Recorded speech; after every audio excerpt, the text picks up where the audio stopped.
Your healthy diet is actually suffocating your cells. While you're busy counting calories, your inflammatory ratio is literally 15 times higher than it should be. And modern science is just now realizing the Quran fixed this 1,400 years ago.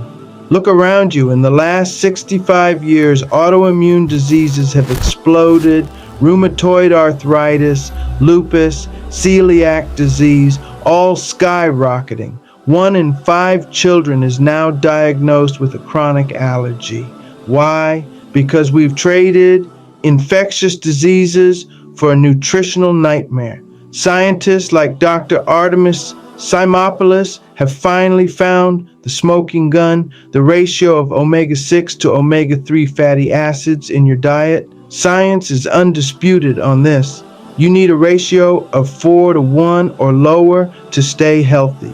Omega-6 is inflammatory. Omega-3 is the healer, but the average person today is living at a 15 to 1 ratio.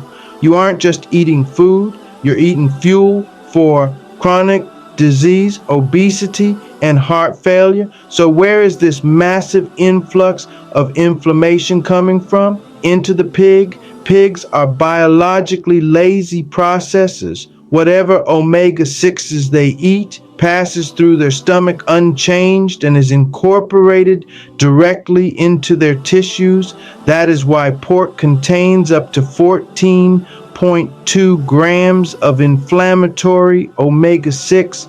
But look at cattle and sheep, the staples of the Islamic diet. They are ruminants. They possess a miraculous process called microbial biohydrogenation. They actually degrade and transform those inflammatory fats in their stomachs before they ever reach your plate. Their levels, a tiny 2.4 grams. This is where it gets deep.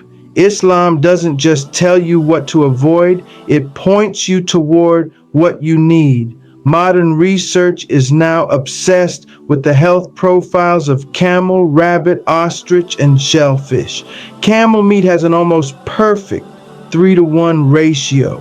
Rabbit is considered one of the most attractive meats for heart health in the world. Shellfish, lobster, crab, and mussels are even better than lamb or beef at preventing coronary disease. Now, here's the kicker.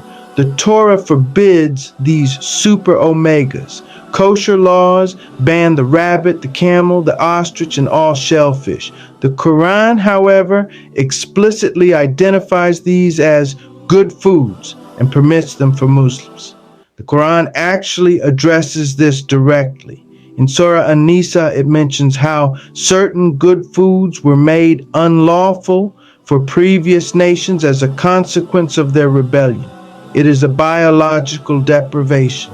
By following the halal path, you aren't just performing a religious ritual, you are operating within a precise biological tight window of health. Christians are consuming the highly inflammatory omega-6 of pork. The Jewish diet is restricted from the high healing omega-3 of shellfish and camel. Only the Islamic dietary law provides the full spectrum of what the human body requires to thrive. The science isn't clashing with religion, it's finally catching up to it. Muslim countries simply don't suffer the same prevalence of autoimmune destruction and allergies because they follow a superior nutritional code. Stop suffocating your body with inflammation.